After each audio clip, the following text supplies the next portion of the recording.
फिर डिस्कवरी हुई ऑक्सीजन की, तो क्या हुआ है, एक साइंटिस्ट मतलब इसी साइंटिस्ट ने क्या किया, अब जो बुझी हुई कैंडल थी उसको दोबारा रिलेट किया, was able to rekindle the candle without disturbing the setup by focusing the light beam with lens onto the candle wick। अब जो कैंडल की वीक है उसके ऊपर सनलाइट को एक लेंस के थ्रू फोकस करवाया तो वो दोबारा जल गई, और प्लांट भी डाल दिया तो वो दोबारा से रिस्टोर करने लगा जो भी फाउल एयर थी, और वो फिर से जिंदा मतलब बर्न हो गई। तो plant restore the air what ever breathing animal and burning candle remove, जो भी रिमूव होता है बाय ब्रीदिंग ऑफ एनिमल्स और कैंडल्स के बर्न होने से वो सारा रिस्टोर कौन करता है, प्लांट्स रिस्टोर करते हैं। और इसी को ऑक्सीजन नाम मतलब टर्म किया बाय लेविसर ने। उसके बाद अगला साइंटिस्ट आता है जैन इंजनहाउस। इसने क्या किया, एलिगेंट एक्सपेरिमेंट किया एक्वेटिक प्लांट्स में, सेम ही था कि हाँ जब लाइट है तो इसने भी पहले यही देखा कि he use the same setup of Joseph keeping one in dark and one in light, बस सेम था, पर एक को उसने डार्क में रखा, एक को उसने लाइट में रखा। And he try to relate the candle, और जो लाइट में था वो जल गई और जो डार्क में थी वो जली नहीं। एंड अब क्या था कि जो लाइट में थी वो रिलेट कर गई, तो इसमें कंक्लूजन ये आता है कि light is essential for purification of air by plant. अब प्लांट को जब भी प्योरीफिकेशन करनी है एयर की तो उसके लिए लाइट ज़रूरी है। हमने पढ़ा फोटोसिंथेसिस वो कैसे करता है, लाइट की प्रेजेंस में करता है, तभी ऑक्सीजन बनाता है, तो प्योरीफिकेशन वो कैसे करता है, लाइट की प्रेजेंस में ही होगी। एक्सपेरिमेंट 2 इसी ने किया था, और वो क्या था कि जब लाइट की जो ग्रीन पार्ट है और एक येलो पार्ट है, ठीक है, एक डार्क में एक लाइट में, पर जो लाइट में है वहाँ पे बबल्स बनेंगे ग्रीन पार्ट में, bubbles are present around the green part of the plant in the presence of light. अब बबल्स का प्रेजेंट होना मतलब ऑक्सीजन, तो ऑक्सीजन कब रिलीज होगी, जब ग्रीन पार्ट में लाइट पड़ेगी तब फोटोसिंथेसिस होगी, और तब यहाँ पे बबल्स बनेंगे ऑक्सीजन के। Conclusion, oxygen is release by the green parts in the presence of sunlight. ठीक है, अगला साइंटिस्ट है जूलियस वैनसेक्स, वो 1854 का growing parts of the plant produce glucose in green cells. अब जब खाना बन रहा है तो ग्लूकोज की फॉर्म में बन रहा है, कार्बोहाइड्रेट C6H12O6 किसका फॉर्मूला, ग्लूकोज का, तो वो ग्रीन पार्ट्स में बन रहा है। बट वो स्टोर कैसे होगा, प्लांट्स में ग्लूकोज स्टोर होता है स्टार्च की फॉर्म में। एक सेकेंड, जब प्लांट्स में स्टोर होगा स्टार्च की फॉर्म में, बट अगर एनिमल्स की बात करेंगे तो वो फॉर्म में होगा ग्लाइकोजन। ठीक है, और दोनों क्या थे, पहले स्टार्च ही थे, ग्लूकोज थे, बनेगा ग्लूकोज की फॉर्म में, और दोनों की स्टोर होने की फॉर्म अलग रहती है। ठीक है, अब green pigment is present in the green body. ठीक है, जो हरा हरा होगा वहीं पे हमारे पास ग्रीन पिगमेंट प्रेजेंट होगा, जिसका नाम जो क्या है, क्लोरोप्लास्ट। इसको भी हम डिटेल स्ट्रक्चर पढ़ेंगे। अगला साइंटिस्ट है TW एंगलमैन। इसने क्या किया था, फर्स्ट एक्शन स्पेक्ट्रम, ये काफ़ी बार क्वेश्चन आता है। इसने क्या डिस्कवर किया, फर्स्ट एक्शन स्पेक्ट्रम डिस्कवर करा था। Rate of photosynthesis and different frequency colour variations के अकॉर्डिंग, मतलब कलर्स की फ्रीक्वेंसी के अकॉर्डिंग डिफरेंट फोटोसिंथेसिस परफॉर्म होती है। अब ग्रीन एल्गीज ने ये यूज़ कर ली, बैक्टीरियाज यूज़ कर लिया। इसमें क्या देखा, एक मीडियम लिया, उसमें बहुत सारे बैक्टीरियाज थे। ये कौन से थे, एरोबिक बैक्टीरियाज थे। इनकी कंसनट्रेशन यहाँ पे कम थी, लेस कंसनट्रेशन, और इन पार्ट्स में कंसनट्रेशन बहुत ज़्यादा हो गई। क्यों, क्योंकि ये ब्लू वाला स्पेक्ट्रा था और एक रेड वाला स्पेक्ट्रा था, बीच वाला जो था ग्रीन येलो था। तो ग्रीन येलो में कम है फोटोसिंथेसिस का रेट, पर जो हमारे पास ब्लू और रेड है यहाँ पे फोटोसिंथेसिस बहुत ज़्यादा होती है। तो ग्रीन लाइट में जो है फोटोसिंथेसिस बहुत कम होती है, और ब्लू और रेड लाइट में फोटोसिंथेसिस बहुत ज़्यादा रेट में होती है। ठीक है, अब उसके बाद आता है concentration of bacteria is more in the part of blue and red region then mid region में कम था और ब्लू और रेड में ज़्यादा था। इसलिए रेड और ब्लू में मोर इफेक्टिव है around O2, whereas photosynthesis hence photosynthesis is more. ठीक है, action spectrum is directly proportional to absorption spectrum of chlorophyll. मतलब जितना ज़्यादा क्लोरोफिल ए बी एब्जॉर्ब होगा उतना ही ज़्यादा एक्शन स्पेक्ट्रा होगा, मतलब उतना ही ज़्यादा कार्बोहाइड्रेट्स बनेंगे, एक्शन स्पेक्ट्रा। ठीक है, मतलब जो एंड प्रोडक्ट है वो वहीं पे ज़्यादा बनेगा जहाँ क्लोरोफिल ए बी ज़्यादा होगा। उसके बाद अगले आ जाते हैं कॉर्नेलिया वैन आइल, जो है माइक्रोबायोलॉजिस्ट। ठीक है, ही स्टडीड इन्होंने ये बैक्टीरियाज को लिया, green sulphur purple sulphur bacterias को, ये फोटोसिंथेटिक बैक्टीरियाज हैं। इन्होंने पानी को यूज़ नहीं किया और डू नॉट इवॉल्व ऑक्सीजन। मतलब अब जैसे ये थे सल्फर बैक्टीरियाज लिए, बेसिकली जब इन्होंने सल्फर बैक्टीरियाज लिया मतलब पानी का यूज़ नहीं किया, सल्फर H2S का यूज़ करा, और इससे क्या बना, इसमें ऑक्सीजन इवॉल्व नहीं हुई, ना पानी का यूज़ हुआ। तो इससे क्या पता लगता है कि जो ऑक्सीजन इवॉल्व होती है फोटोसिंथेसिस में वो पानी से निकलती है, ना कि कार्बन डाइऑक्साइड से निकलती है। वो ऑक्सीजन कहाँ से निकलती है, पानी से निकलती है, ना कि कार्बन डाइऑक्साइड से निकलती है। ठीक है, ही प्रपोज्ड ऑक्सीडाइजेबल कंपाउंड। जैसे ऑक्सीडाइजेबल कंपाउंड जैसे कि H2S, ये क्या करता है, ये H प्रोवाइड करता है, ऑक्सीडाइज करता है and provides H for reduction of CO2। पीछे वाली इक्वेशन में यही था। अब जैसे ये ऑक्सीडाइजेबल कंपाउंड है, इसने H देना है। ठीक है, इसने यहाँ पे H दे दिया, यहाँ पे भी दे दिया, बट क्या है कि donates H provides H for reduction of CO2। अब CO2 की रिडक्शन के लिए यहाँ पे इसने H प्रोवाइड कर दिया, बस ये ऑक्सीडाइजेबल कंपाउंड का काम होता है। और दूसरी चीज़ ये थी कि ऑक्सीजन कहाँ से आता है, वाटर की स्प्लिटिंग से आता है, ना कि कार्बन डाइऑक्साइड से। कार्बन डाइऑक्साइड खुद को ऑक्सीडाइज करता होता है, पर पानी जो है अपनी ऑक्सीजन को देता होता है फॉर फॉर ऑक्सीजन देता होता है खुद को स्प्लिट करके। In higher plants H2S is replaced by H2O and CO2 is formed, but in this H2S is used, therefore CO2 is not formed. ठीक है, it concludes that O2 comes from splitting of water, not by CO2। बस इतना था इसमें। उसके बाद plastids आ जाते हैं जो हमारे प्लांट सेल्स में होते हैं। प्लास्टिड्स कैसे होते हैं, 3 तरह के होते हैं, leucoplast, chromoplast and chloroplast. Leucoplast मतलब इनमें क्लोरोफिल बिल्कुल भी प्रेजेंट नहीं होता, मतलब कलरलेस होंगे, वेरिएबल शेप्स होंगी अलग अलग तरह के, और ये स्टोरेज में हेल्प करते हैं। अब कोई स्टार्च में हेल्प करेगा स्टोर करने में, कोई लिपिड, कोई प्रोटीन, तो इस हिसाब से इनके नाम होते हैं, ये याद करने पड़ते हैं, इंपॉर्टेंट क्वेश्चन बनता है। और इनका कोई स्टोरेज नहीं होता for fats and oil. Fat और ऑयल के लिए कोई स्टोरेज ल्यूकोप्लास्ट नहीं होते हैं। क्रोमोप्लास्ट में क्या होता है, क्रोमोप्लास्ट ये कलर प्लास्टिड्स होते हैं, बट इनमें क्या है, क्लोरोफिल अगेन प्रेजेंट नहीं है, मतलब ग्रीन कलर के नहीं होंगे, बाकी किसी भी कलर के हो सकते हैं, कलरफुल होते हैं। ये क्या करते हैं, कैरेटिनॉइड्स आर प्रेजेंट, कैरेटीन और ज़ैंथोफिल्स इनमें प्रेजेंट होते हैं। ठीक है, ये ज़्यादा इम्पॉर्टेंट नहीं है याद करने का, यादता नहीं है। और ये पेटल्स में प्रेजेंट होते हैं, जिससे जो है बटरफ्लाइज या फिर कोई भी बर्ड इंसेक्ट्स अट्रैक्ट होते हैं। ठीक है, प्लांट से। उसके बाद क्लोरोप्लास्ट आते हैं। Chloroplast green colour pigments present होते हैं, इनका साइज़ ये होता है। ये अगर हम क्लामाइडोमोनास एक यूनिसेलुलर बैक्टीरिया, यूनिसेलुलर ऑर्गेनिज्म की बात करें तो उसमें एक ही होता है। अब number of chloroplast in mesophylls, ground tissue of leaf, इसमें 20 से 40 प्रेजेंट होते हैं। ठीक है, मतलब अगर क्लामाइडोमोनास जैसे यूनिसेलुलर ऑर्गेनिज्म की बात करें तो उसमें एक ही होगा, बट अगर प्लांट के बंडल शीट में प्रेजेंट, ग्राउंड टिश्यू में बोले तो वहाँ पे 20 से 40 प्रेजेंट होते हैं। वैसे इनकी अलग अलग शेप हो सकती है, स्पायरोगायरा में स्पाइरल होते हैं क्लोरोप्लास्ट, यूलोथ्रिक्स में कॉलर या फिर गर्डल शेप होते हैं, यूडोगोनिया में रेटिकुलेट होते हैं, ज़िनीमिया में star shaped, Chlamydomonas cup shape, Chara में डिस्क शेप।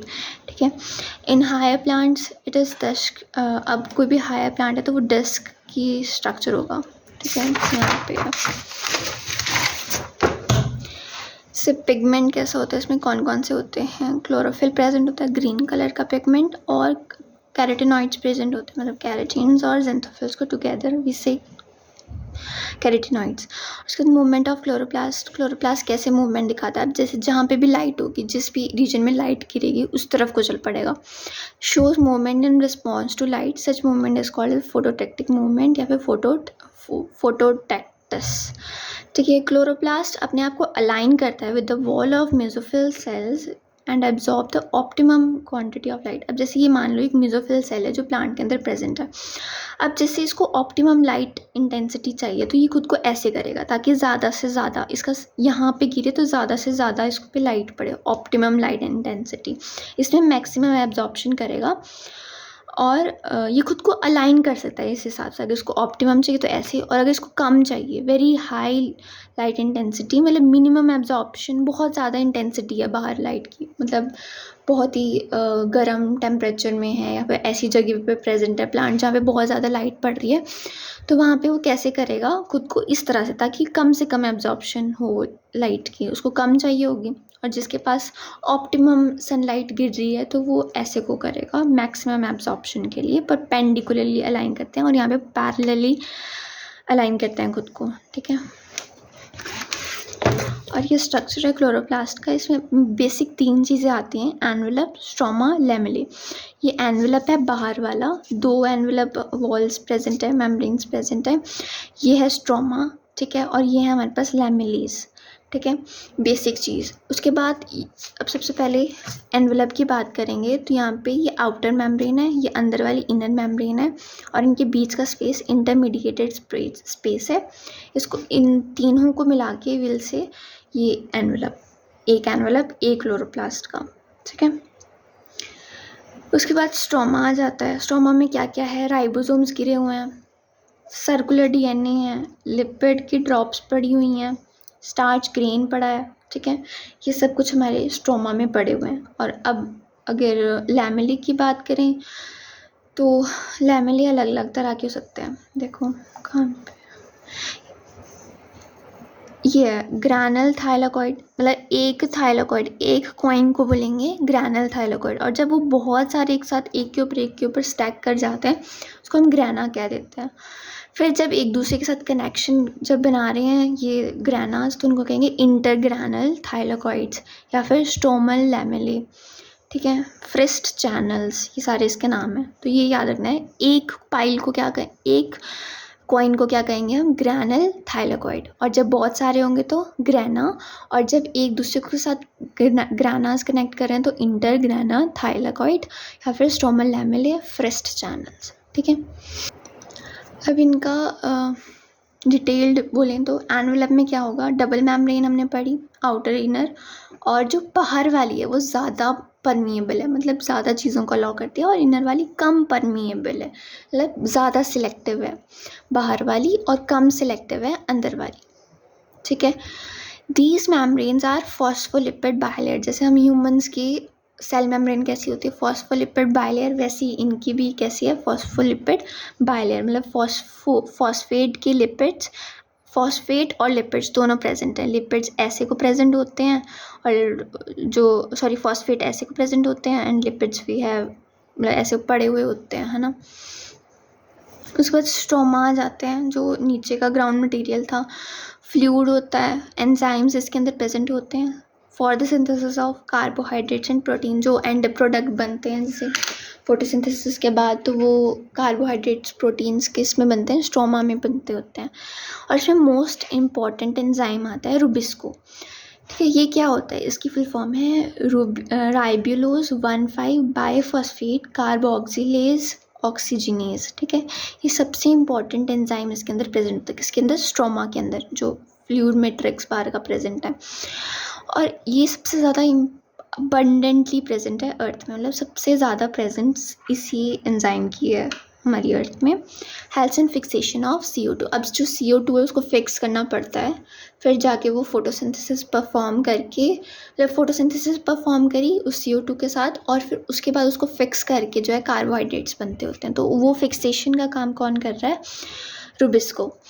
ठीक है, उसके बाद स्ट्रोमा इज साइट फॉर, अब स्ट्रोमा जो नीचे वाला लैमेले वाली चीज़ है वो किस किस के लिए, कैल्विन साइकिल्स यहाँ पे होंगे, enzymes of Calvin cycle, carbon reaction and dark reaction, ये हम डिटेल में पढ़ेंगे। उसके बाद राइबोसोम्स यहाँ पे 70S होते हैं और ये प्रोटीन फैक्ट्रीज होते हैं, मतलब छोटे छोटे छोटे छोटे राइबोसोम्स एक साथ मिलकर प्रोटीन्स की चेन्स बनाते होते हैं, ठीक है। उसके बाद साइटोप्लाज्म 80S टाइप है। लिपिड ड्रॉपलेट्स प्रेजेंट होती है, स्टार्च ग्रेन हमने देख लिया। सर्कुलर डीएनए होता है, डबल स्ट्रैंडेड, सिंगल स्ट्रैंडेड नहीं होता, ऐसे डबल स्ट्रैंड है, ये फर्स्ट स्ट्रैंड, सेकंड स्ट्रैंड और सर्कुलर, ठीक है। Therefore also called as semi autonomic organelle. ये भी कैसी है? सेमी ऑटोनॉमिक ऑर्गेनली, मतलब खुद से, इसके पास खुद का डीएनए, खुद के राइबोसोम्स हैं, तो खुद के प्रोटीन से खुद बना सकता है, ठीक है। उसके बाद लैमेलिया एंड थाइलाकॉइड्स की बात करें तो ये फ्लैट ऑर्गेनाइज्ड मेम्ब्रेनस, जो हमने छोटे छोटे कॉइन्स टाइप से पढ़े ना, वो हमारे पास क्या थे? थाइलाकॉइड्स या फिर लैमेलियाज। ये क्या होते, इनको हम थाइलाकॉइड्स कहते हैं। ये फ्लैट बॉडीज़ होती हैं, ऑर्गेनाइज्ड मेम्ब्रेन इनके पास मेम्ब्रेनस होती हैं, नॉन मेम्ब्रेनस नहीं होती हैं। Are arranged in stacks like a pile of coins, मतलब एक के ऊपर एक के ऊपर एक, ऐसे पाइल ऑफ कॉइन्स की तरह ये स्टैक्स की तरह ऑर्गेनाइज्ड होते हैं। थाइलाकॉइड पार्ट ऑफ ग्रैनम, जो ग्रैनम का पार्ट है, मतलब एक पाइल का पार्ट है, उसको हम क्या कहते हैं? ग्रैनल थाइलाकॉइड। पर जब हम कहते हैं कि वो कनेक्शन प्रोवाइड करता है दो ग्रैनम्स के बीच में, तो हम उसको क्या कहते हैं? इंटरग्रैनल थाइलाकॉइड। दो तरह के थाइलाकॉइड्स मैंने दिखाया ना पीछे।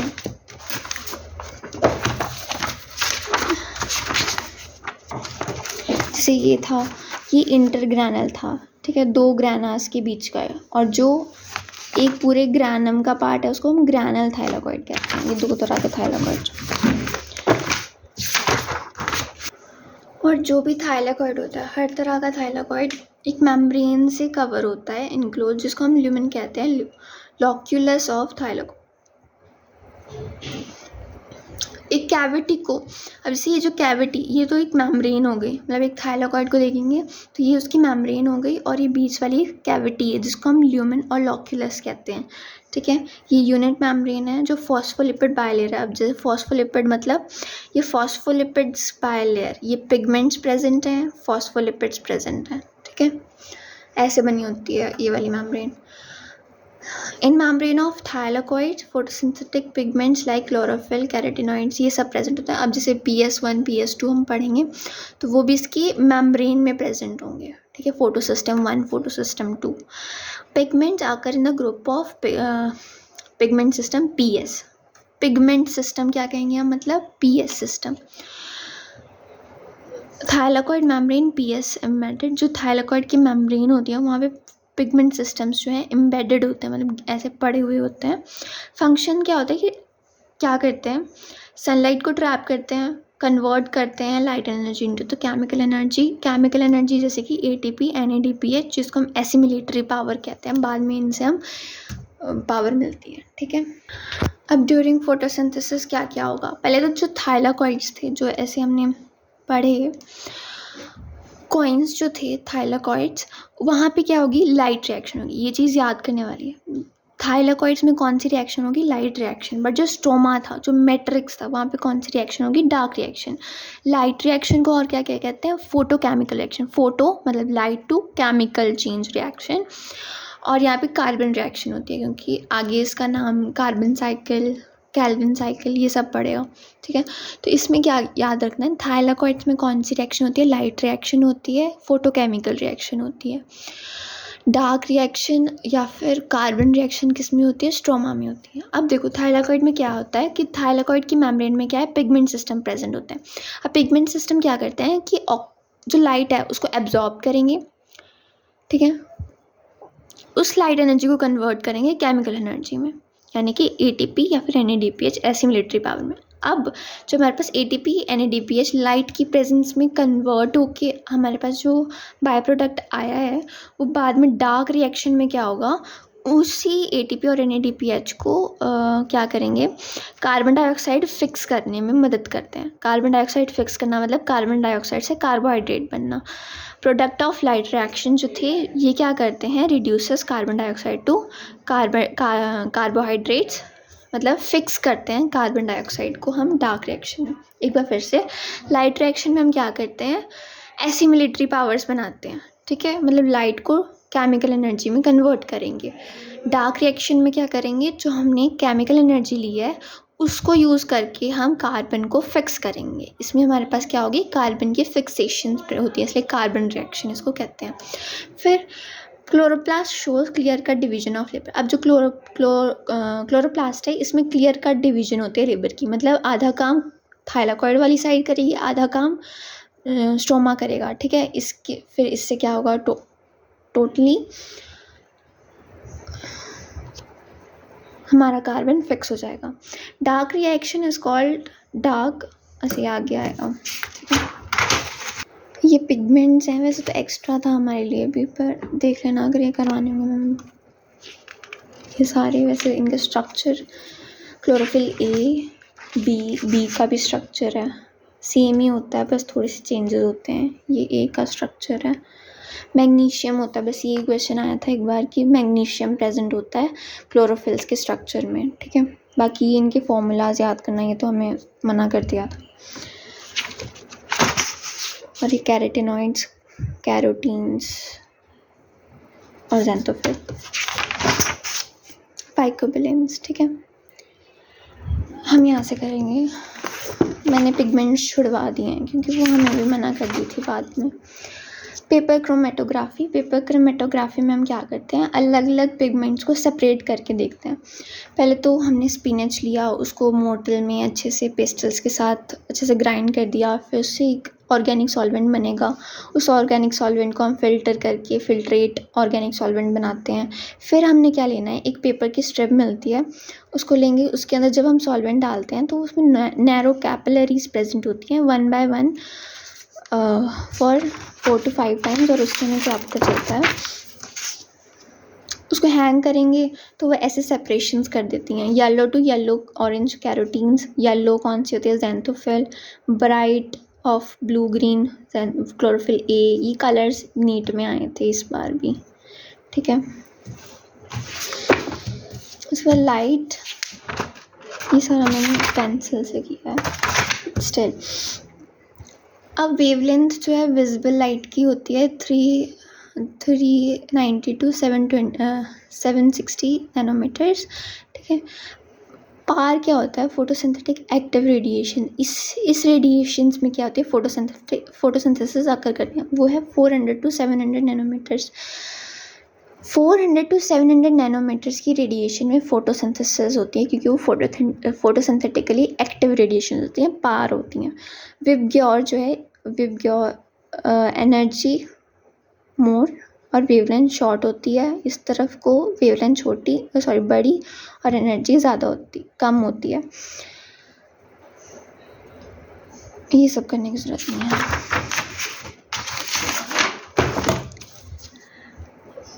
प्लांट ऑब्जर्व्स ब्लू और रेड लाइट, हमने पीछे भी पढ़ा कि फोटोसिंथेसिस ज़्यादातर कहाँ आकर करती है, ब्लू और रेड लाइट पे। ग्रीन लाइट पे आकर बहुत कम होती है, ब्लू और रेड पे ज़्यादा एफिशिएंट होती है। इफेक्टिव इन फोटोसिंथेसिस में ब्लू और रेड होती है, रेड इज़ मोर इफेक्टिव। अब ब्लू से भी ज़्यादा कौन है, रेड है, ये हम देखेंगे ग्राफ्स के थ्रू। प्लांट्स एब्जॉर्ब लीस्ट, सबसे कम कौन सी लाइट को एब्जॉर्ब करते हैं, ग्रीन लाइट को, ठीक है। इफेक्ट्स और transit region for the leaf, green leaves of plant. अब जो कैनोपीज़ वाले ट्रीज़ होते हैं, मतलब जो बड़े बड़े फॉरेस्ट होते हैं, वहाँ पे जो बड़े वाले ट्रीज़ होते हैं वो छोटे वाले प्लांट्स तक तो लाइट पहुँचने ही नहीं देते, तो उनकी ग्रीन लाइट रिफ्लेक्ट करती है और फिर वो कर नहीं पाते ग्रो। क्योंकि वो ज़्यादा ग्रीन लाइट को जो है लीस्ट एब्जॉर्ब करते हैं प्लांट्स, इसलिए वो छोटे रह जाते हैं। इसलिए हमें कभी भी 2 प्लांट्स को एक साथ नियर विसिनिटी में भी नहीं लगाने होते। यही सब है इसमें।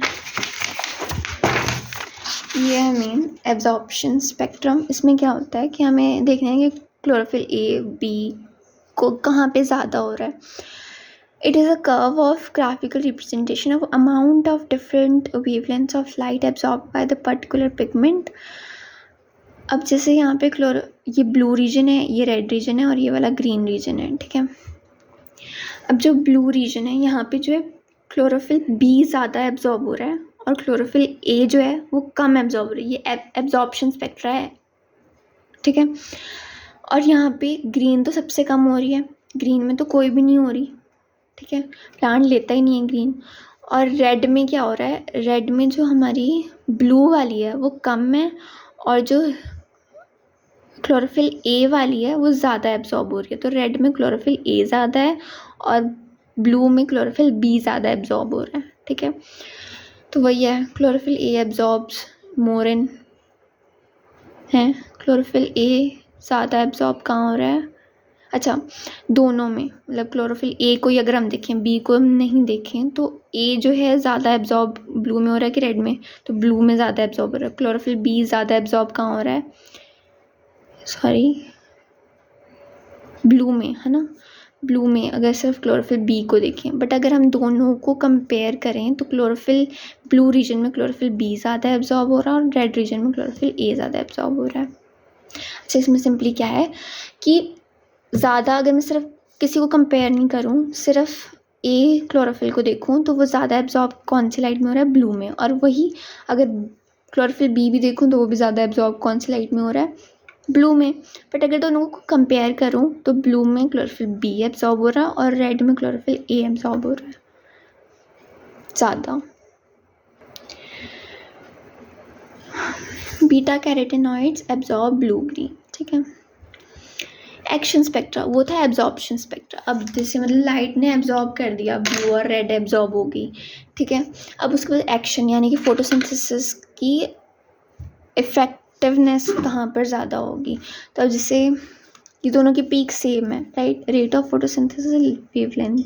अब देखो टू पीक्स ब्लू और रेड रीजन की अगर हम देखें तो both are almost at the same level, मतलब ब्लू वाला रीजन और रेड वाला रीजन दोनों सेम है। ठीक है, यहाँ पे रेड ज़्यादा हो रहा था, यहाँ पे ब्लू ज़्यादा एब्जॉर्बर था, बट एक्शन तो दोनों का सेम ही है ना। अब देखो रेट ऑफ फोटोसिंथेसिस दोनों में सेम होगा क्योंकि एक्शन स्पेक्ट्रा सेम है, इनकी ग्राफ सेम है। ठीक है, अगर हम दोनों ग्राफ्स को सुपर इम्पोज करें, मतलब क्लोरोफिल बी और क्लोरोफिल ए, अब देखो क्लोरोफिल बी ज़्यादा एब्जॉर्ब कहाँ हो रहा था, ब्लू लाइट में, तो वो ये वाला ग्राफ बन रहा था, और क्लोरोफिल ए ज़्यादा एब्जॉर्ब कहाँ हो रहा था, रेड लाइट में, तो उसका ग्राफ ऐसा बन रहा था। और अगर एक्शन स्पेक्ट्रा देखें तो दोनों का सेम ही था ग्राफ, है ना। तो इसका मतलब है कि क्लोरोफिल ए कम होने के बावजूद भी सेम एक्शन कर रहा है, सेम लेवल ऑफ एक्शन कर रहा है। क्लोरोफिल बी ज़्यादा होने के बावजूद भी कम एक्शन, मतलब उतना एक्शन कर रहा है जितना कम ए भी कर ले रहा है। तो ज़्यादा इफेक्टिव चीफ फोटोसिंथेटिक पिगमेंट कौन है, chlorophyll a. Chlorophyll a absorbs more blue and red light whereas action spectra shows peak at blue and red. ठीक है, that means chief photosynthetic pigment कौन है, क्लोरोफिल ए।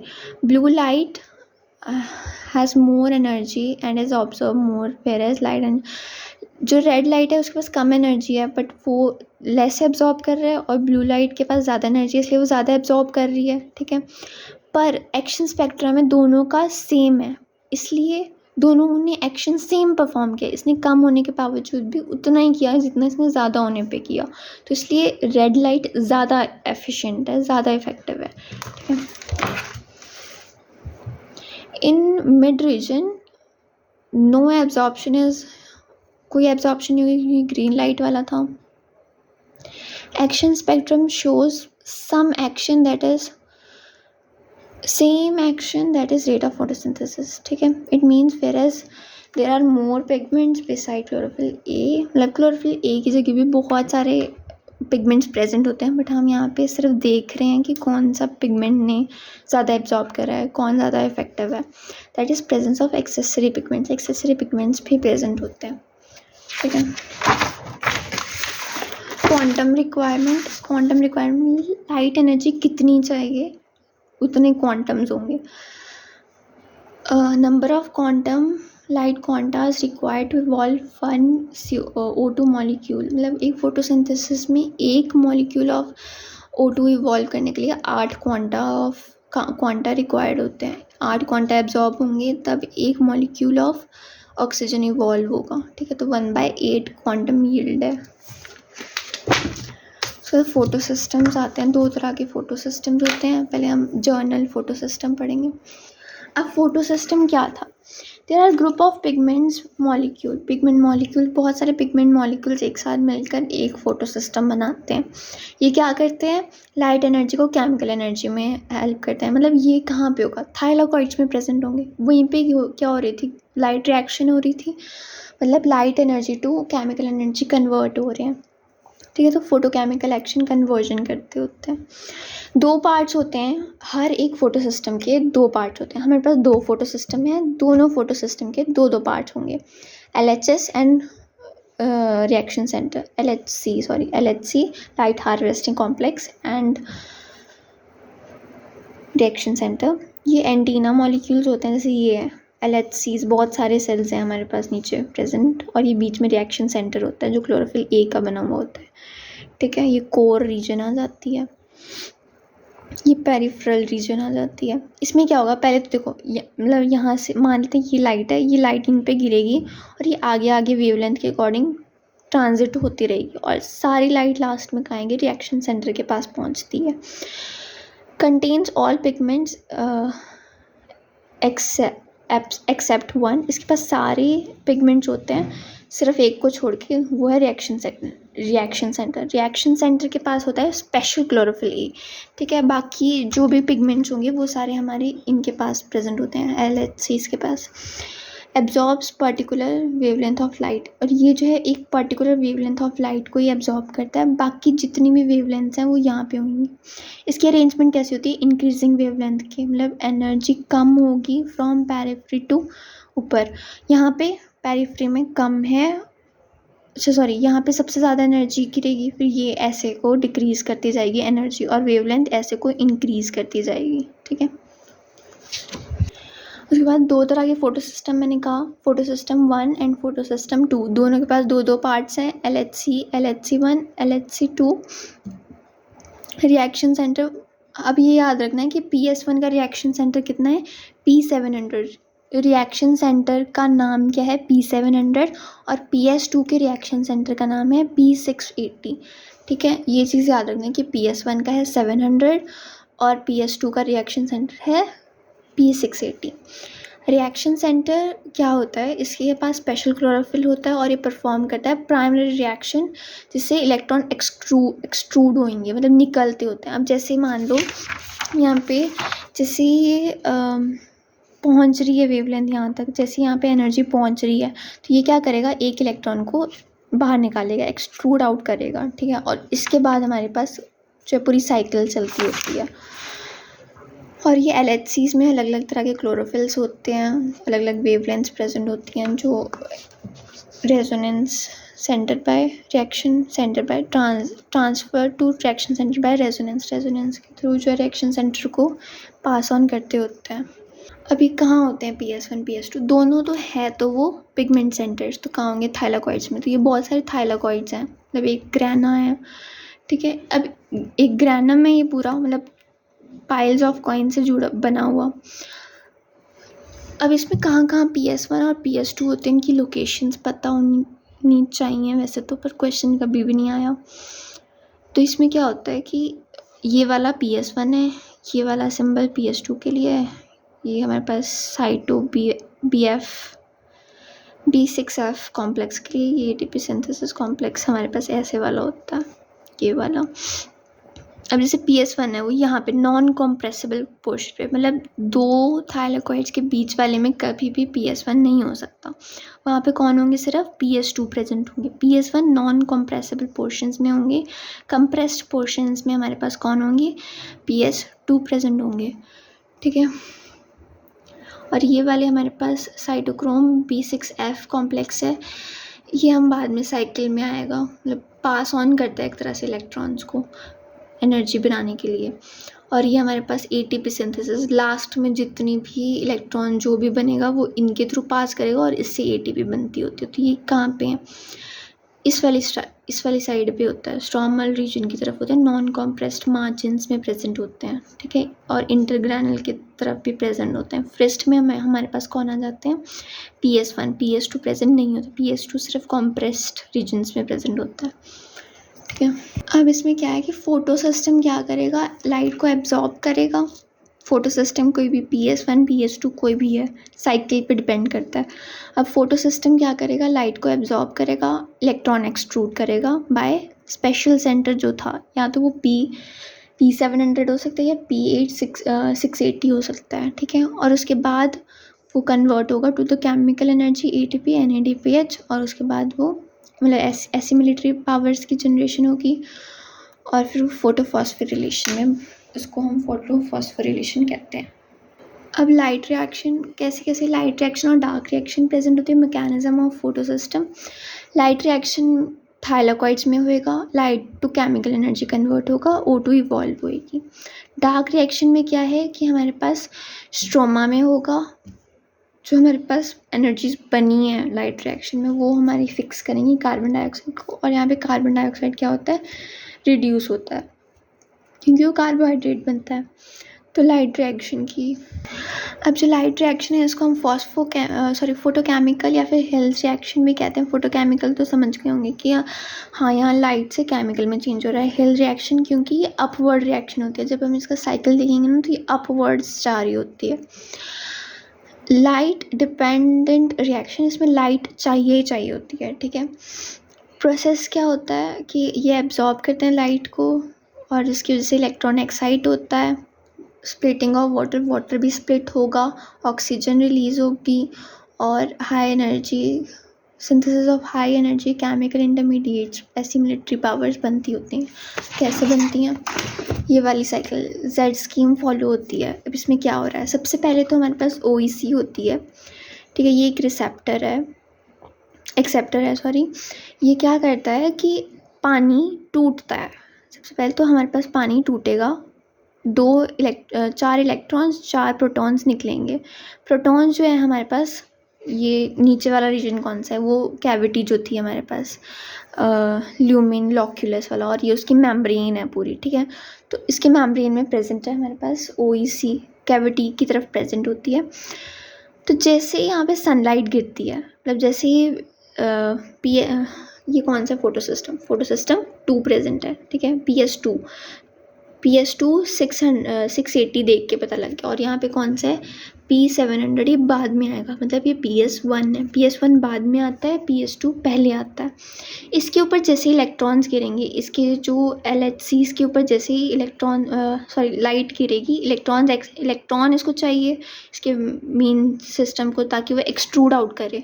तो वो क्या करेगा, वो इलेक्ट्रॉन्स कहाँ से आएंगे, ये 4 इलेक्ट्रॉन्स है, उसमें से एक ही इलेक्ट्रॉन एक बारी में इस कैरियर के पास जाएगा, XYZ कैरियर के पास, और वो क्या करेगा, वो कैरियर इनको वो इलेक्ट्रॉन्स देगा LHC वालों को, और वो किसको पास करते रहेंगे, मेन सेंटर को, यानी कि रिएक्शन सेंटर को P680 के पास। फिर वो इलेक्ट्रॉन को क्या करेगा, एक्सट्रूड आउट करता है ना, ये हमने पीछे पढ़ा। एक्सट्रूड करेगा, प्राइमरी एक्सेप्टर आएगा, सबसे पहला एक्सेप्टर फियोफाइटिन इसका नाम होता है, पर लिखवाया नहीं है, पर बुक में था हमारी साइन ऑप्शन में, फियोफाइटिन इसका नाम होता है, प्राइमरी एक्सेप्टर, ठीक है। ये क्या करता है, फिर उसके बाद एक और बार ऐसे होगा, दूसरा इलेक्ट्रॉन इसके पास पहुंच जाएगा। जब 2 इलेक्ट्रॉन्स यहाँ पे हो जाएंगे तो वो कहाँ जाएंगे, PQ के पास जाएंगे। PQ उनको घुमाएगा, और PQ जब घुमाएगा किसके साथ लेगा, स्ट्रोमा रीजन से जो बाहर पड़ा था, जो मैट्रिक्स था बाहर, ये तो हमारे पास एक थाइलाकॉइड है, उसके बाहर जो मैट्रिक्स है वहाँ से क्या लेगा, 2 प्रोटॉन्स को लेगा, और इसको घुमाएगा, और 2 इलेक्ट्रॉन्स इस तरफ जाएंगे और वो दोनों प्रोटॉन्स नीचे जाएंगे। इसको घुमाने के लिए क्या चाहिए, प्रोटॉन्स चाहिए, जितने इलेक्ट्रॉन्स उतने प्रोटॉन्स चाहिए। और जैसे इसको 2 प्रोटॉन्स मिलेंगे, घुमाएगा, और ये 2 इलेक्ट्रॉन्स को यहाँ पास करेगा, और बाकी जो इसने प्रोटॉन्स लिए थे वो कहाँ जाएंगे, ल्यूमेन रीजन में जाएंगे, ठीक है।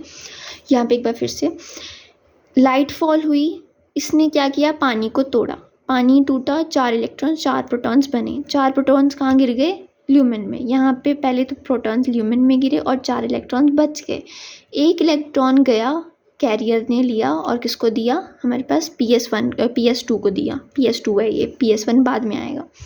PS2 को दिया, और फिर वो इलेक्ट्रॉन एक्सट्रूड आउट करेगा प्राइमरी एक्सेप्टर फियोफाइटिन के पास। वैसे ही दूसरी बार जाएगा, जब 2 इलेक्ट्रॉन्स यहाँ आ जाएंगे तो वो PQ के पास जाएंगे। PQ को मुड़ने के लिए प्रोटॉन्स चाहिए, तो वो कहाँ से लेगा, स्ट्रोमा से लेगा। स्ट्रोमा ने अपने 2 दिए, वो घूमेगा, जैसे ही PQ घूमेगा, दो इलेक्ट्रॉन्स इसके आगे पास होंगे, और 2 प्रोटॉन्स अगेन कहाँ गए, ल्यूमेन के पास। उसके बाद जब इलेक्ट्रॉन्स आगे जाएंगे तो वो किसके पास जाएंगे, साइटोक्रोम B6F के पास। ये भी एक चीज़ है जो यहाँ पे प्रेजेंट होती है, ठीक है, मतलब साइकिल के अंदर ही आते हैं, ये याद रखना पड़ते हैं इनकी सीरीज़, इन दिनों की तो सीरीज़ याद रखनी है, पहले PQ, फिर साइटोक्रोम B6F, फिर PC, ठीक है। उसके बाद वो PC के पास जाएंगे 2 इलेक्ट्रॉन, फिर PC से हमारे पास PS1 के पास जाएंगे। सबसे पहले काम किया था PS2 के पास जाएगा, फिर उसके बाद हमारे पास PS1 के पास जाएगा, ठीक है। फिर PS1 भी सेम वे पे एक इलेक्ट्रॉन को एक्सट्रूड करेगा, एक टाइम पे एक इलेक्ट्रॉन एक्सट्रूड करेगा, और जब ये दोनों इलेक्ट्रॉन्स को एक्सेप्ट कर लेगा, 2 इलेक्ट्रॉन जब इसके पास पहुंच जाएंगे किक करके, ठीक है, तो वो क्या करेगा, यहाँ पे NADPR लगा हुआ है, ठीक है, ये यहाँ पे NADPR लगा हुआ है, तो जैसे ये इसके पास पहुँचेगा ना, तो ये यहाँ पे 2 प्रोटॉन्स अगेन लेगा, यहाँ से इलेक्ट्रॉन्स, मतलब ये स्ट्रोमा रीजन क्या लेगा, यहाँ पे एक इलेक्ट्रॉन ले लेगा, और ये क्या करेगा, प्रोटॉन्स इससे ले लेगा। हमने इलेक्ट्रॉन्स किसको दिए, स्ट्रोमा को दिए, और ये स्ट्रोमा को हमने इलेक्ट्रॉन्स दे दिया, और इससे क्या ले लिया, प्रोटॉन ले लिया। तो NADP पॉजिटिव और H पॉजिटिव ऐसे घूमे हुए थे स्ट्रोमा में, और इनको मिलाने के लिए हमने इसको इलेक्ट्रॉन्स दे दिए, NADPR के थ्रू गए, और NADPH H पॉजिटिव बन जाएगा। फिर से जब हमने यहाँ पे इलेक्ट्रॉन्स पहुँचे, एक्सट्रूड करते रहे एक एक करके, उसके बाद NADPR यहाँ पे हमारे पास मेम्ब्रेन के साथ अटैच था। इसके पास क्या है, जो स्ट्रोमा बाहर का मैट्रिक्स था, इसमें NADP पॉजिटिव और H पॉजिटिव ऐसे पड़े हुए हैं, खुले पड़े हुए हैं, इनको जोड़ने की ज़रूरत है, तब हमारे पास एनर्जी बन जाएगी।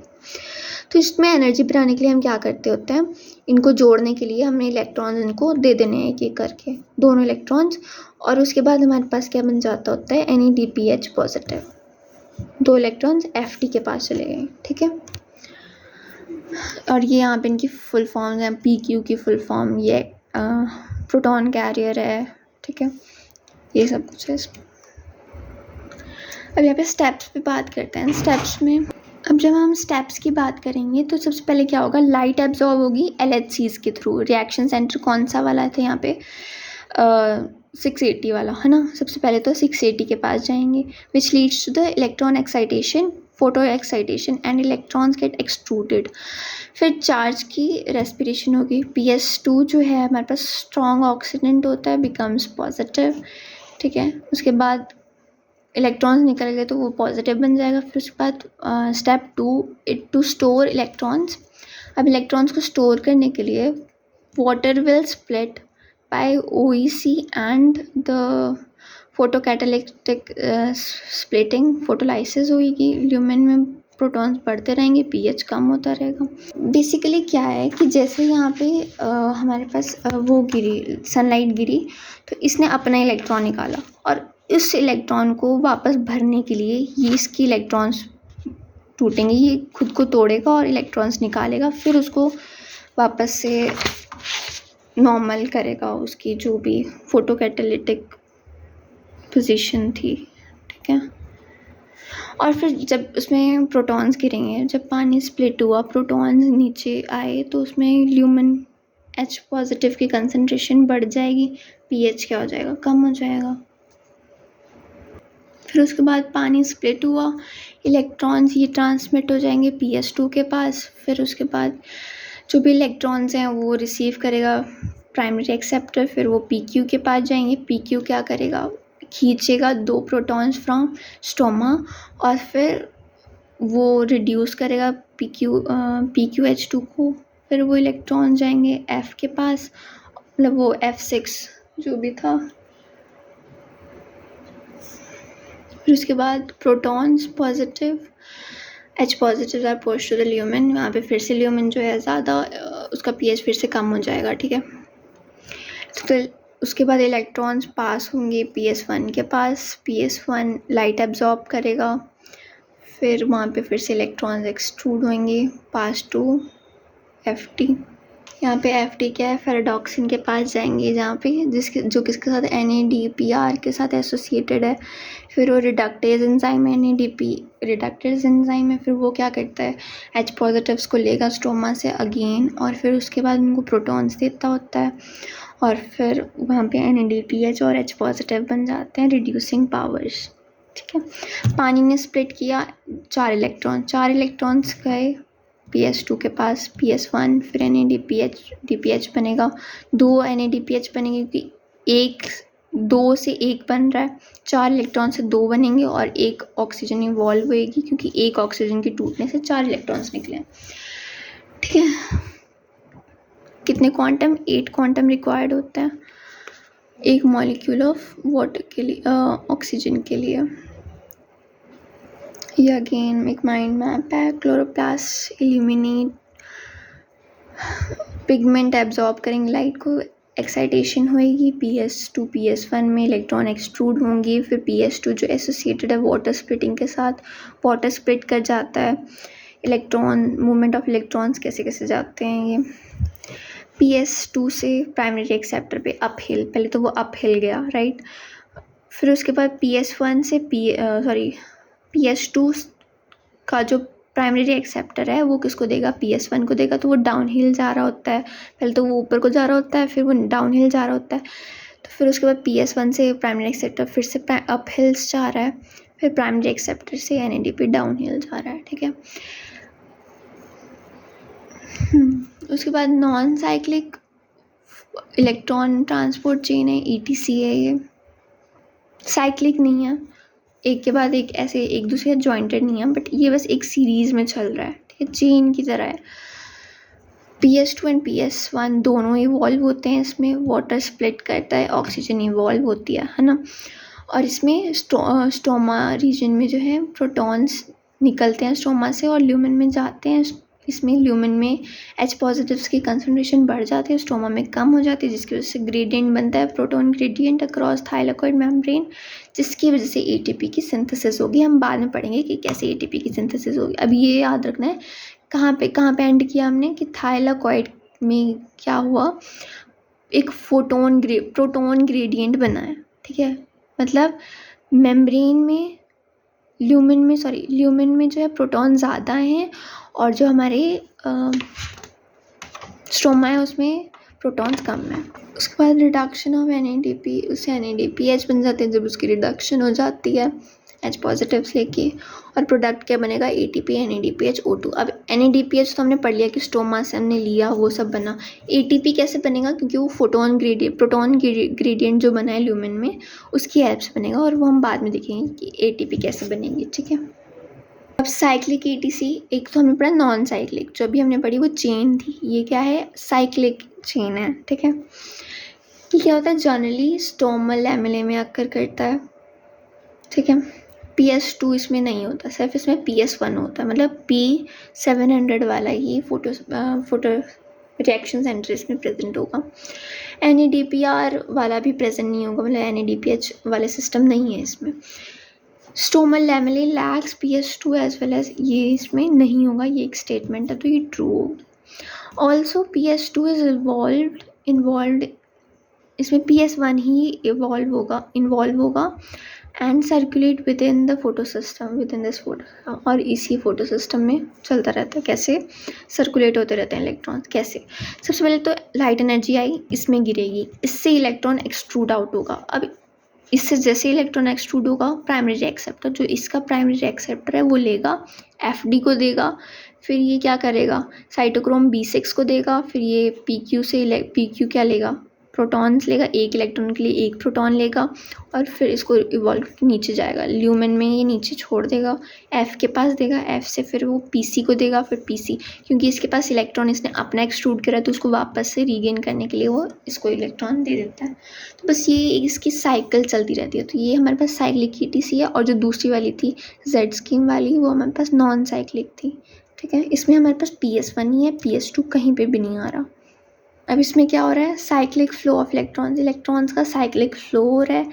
PQ पम्प इज इन्वॉल्व, इसमें PQ पम्प भी हो रहा है, जो क्या कर रहा है? थाइलाकॉइड मेम्ब्रेन से H पॉजिटिव्स को मूव करवा रहा है। प्रोटॉन ग्रेडियंट भी बन रहा है, जिसकी वजह से ATP सिंथेसिस। याद रखना, ATP सिंथेसिस किसकी वजह से होगी? प्रोटॉन ग्रेडियंट की वजह से। फिर चाहे वो नॉन साइक्लिक हो साइक्लिक हो, दोनों में प्रोटॉन ग्रेडियंट जनरेट हो रहा है, इसलिए ATP सिंथेसिस होगी। इसमें वाटर की स्प्लिटिंग नहीं हो रही है, इसमें डायरेक्ट लाइट पड़ रही है, इलेक्ट्रॉन्स निकल रहे हैं। O2 भी नहीं निकलेगा क्योंकि पानी स्प्लिट नहीं कर रहा, तो O2 कहाँ से निकलेगा। NADPH भी नहीं बन रहा क्योंकि इसमें वो वाला एंजाइम ही नहीं है। ATP सिंथेसिस होगी क्योंकि प्रोटोन ग्रेडियंट बन रहा है, ठीक है। उसके बाद यहाँ पे पता नहीं क्या था। अब यहाँ पे हम देखेंगे प्रोटोन ग्रेडियंट से कैसे एनर्जी बन रही है, कैसे ATP बनती होती है। ये पीटर मैशले ने दिया था। उन्होंने क्या करा, ATP लिंक प्रोटोन ग्रेडियंट बनाया। Synthesis of ATP link proton gradient, मतलब प्रोटोन ग्रेडियंट से ATP लिंक करती है। He hypothesized that when chloroplast illuminate photo excitation आकर, जब leading to the electron extrude, और मतलब जैसे ही क्लोरोप्लास्ट के पास फोटो एक्साइटेशन होगी, इलेक्ट्रॉन एक्सट्रूड आउट होंगे अक्रॉस थाइलाकोइड मेम्ब्रेन, और फिर उससे क्या बनेगा, प्रोटोन ग्रेडियंट बनता है, जिसकी वजह से pH का डिफरेंस बनता है। अब जहाँ पे H पॉजिटिव ज़्यादा होंगे, H पॉजिटिव्स कम हो रहे हैं, यहाँ पे H पॉजिटिव्स बढ़ जाते हैं। हमने पढ़ा ल्यूमिन में ही जा रहे हैं सारे H पॉजिटिव्स, तो यहाँ पे कम होते जाएंगे, तो यहाँ पे pH कम बढ़ जाएगा, 8 हो जाएगा pH। रीज़न क्या है कि PQ पम्प ने भी इससे H पॉजिटिव लिए और ल्यूमिन को दे दिए। रिडक्शन ऑफ NADPH भी इसी में ही होगा, है ना, इसी से लिए हमने रिडक्शन के लिए Z स्कीम वाले में। और इसमें क्या है, स्प्लिटिंग ऑफ वाटर में भी इसके अंदर ही H पॉजिटिव्स आए, PQ पम्प से भी इसके अंदर ही H पॉजिटिव्स आए, तो इसकी वजह से इसका 4 हो गया pH, ठीक है। तो इसका एसिडिक हो गया, इसका बेसिक हो गया।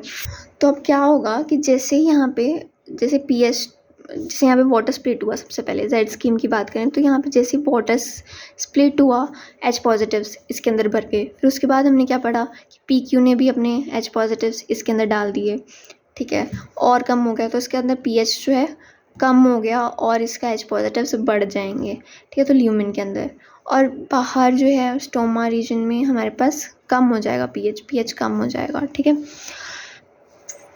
फिर ल्यूमिन में क्या होगा, high PMF proton motive force generate होगी। जैसे यहाँ पे बहुत सारे प्रोटॉन्स आ जाएंगे तो उसमें एक मोटिव फोर्स आएगी जो क्या करेंगे, ये बाहर निकलने की कोशिश करेंगे, ठीक है। हाई इलेक्ट्रोकेमिकल पोटेंशियल होगा इनके पास, ये बाहर निकलने की कोशिश करेंगे। तो यहाँ पे ये वाली चीज़ है, ATP synthase and cheese present होती है। इसमें इसके 2 रीजन है, CF0 एंड CF1। CF0 और CF1। CF0 क्या है, integral membrane protein embedded in thylakoid membrane. ये थाइलाकोइड मेम्ब्रेन के अंदर ही होती है और ये इंटरकल है, ठीक है, अंदर है। ये क्या है, प्रोटॉन चैनल है, एक प्रोटॉन चैनल बनाता है, जिससे क्या होता है कि प्रोटॉन्स मूव करते हैं फ्रॉम ल्यूमेन टू आउटसाइड, बाहर की तरफ जाते हैं इसके थ्रू, इस वाले रीजन के थ्रू, CF0 की तरफ, ये टू ल्यूमेन, ठीक है। ल्यूमेन से स्टोमा की तरफ जाएंगे, ल्यूमेन से स्टोमा की तरफ जाएंगे। फिर उसके बाद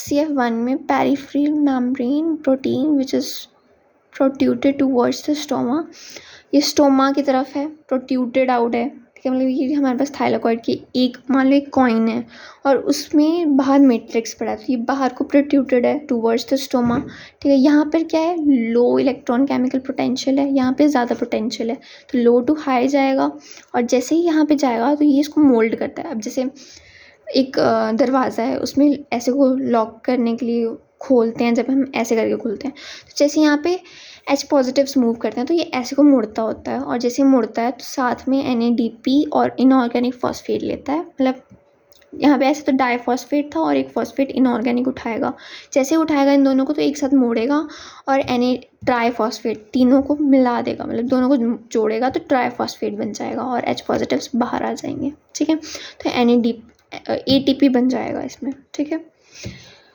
तो यहाँ पे क्या हो गया,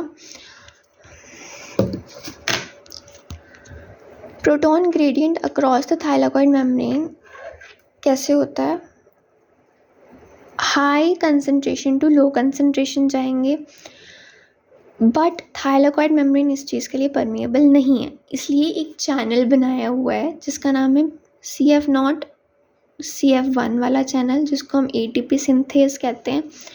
ये क्या करता है, अलाउ करता है, ये जो CF0 है ये क्या करता है, अलाउ करता है H पॉजिटिव्स की movement towards the lumen, from lumen to the stoma, मतलब हाई टू लो, और ग्रेडियंट के लॉन्ग, इसलिए फैकल्टेटिव डिफ्यूजन है, ठीक है। अब फोटोफॉस्फोरिलेशन क्या होता है? जब मोटिव फोर्स निकल रही है, मतलब जब प्रोटॉन्स की मोटिव फोर्स है अंदर ल्यूमेन के टू स्टोमा क्रॉस, तो इसमें CF0 और CF1 they are conformational change perform करते हैं। कॉन्फर्मेशनल चेंज मतलब ये वाली चीज़ परफॉर्म करते हैं जिसकी वजह से ATP की सिंथेसिस होती है। और इसमें ब्रेक डाउन होता है प्रोटॉन ग्रेडियंट का, जो ग्रेडियंट बना हुआ था ल्यूमेन और स्टोमा के बीच में वो टूट जाता है। अब देखो क्रिएशन में क्या हुआ, जब हमने क्रिएट कर रहे थे, मतलब H पॉजिटिव्स अंदर आ रहे थे और स्टोमा से कम हुए जा रहे थे, उस टाइम जब हम प्रोटॉन ग्रेडियंट बना रहे थे तब लाइट की एनर्जी यूज़ हुई है, लाइट एनर्जी यूज़ हुई है, तो एनर्जी इज़ यूज्ड। बट जब हमने तोड़ा है तो यहाँ पे ATP बनी है, प्रोड्यूस हो रही है एनर्जी, ठीक है। तो जब हम क्रिएट कर रहे हैं प्रोटॉन ग्रेडियंट तो उससे एनर्जी हमारे को यूज़ करनी पड़ती है, और अगर हम उसको तोड़ते होते हैं प्रोटॉन ग्रेडियंट को तो हमारे पास एनर्जी प्रोड्यूस होती है। तो अब जब नॉन साइक्लिक यानी कि Z स्कीम वाला था उसमें 2 ATP 2 NADPH बने, और साइक्लिक वाले में 1 ATP बनेगा, NADPH तो बनेगा नहीं, राइट। अब एक लाइट रिएक्शन में क्या बनेगा, 3 ATP 2 NADPH और 1 ऑक्सीजन का मॉलिक्यूल बनेगा, और यहाँ पे रिड्यूसिंग पावर ये वाली बनेगी, एसिमिलेटरी पावर, ठीक है। तो ये हमने लाइट रिएक्शन पढ़ी। लाइट रिएक्शन में टोटल क्या बनेगा, 3 ATP 2 NADPH और 1 O2 निकलेगी।